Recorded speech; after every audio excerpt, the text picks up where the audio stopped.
Hello guys and welcome to How to Socials. In this video I'm going to show you how to make Instagram highlight cover. So let's start. First, open the Instagram app.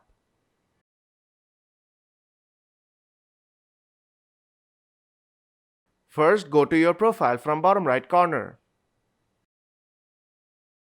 And here you will see I have many highlights on my profile. To make a highlight cover, you can create a new highlight or you can select an existing one. I will move on with an existing one.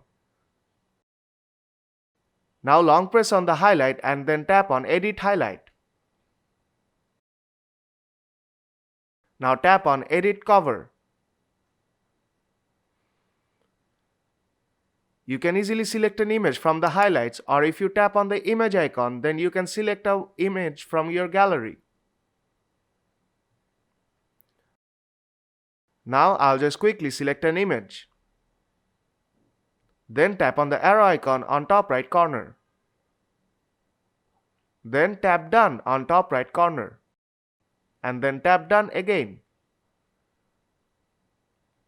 And that's how you can make your highlight cover.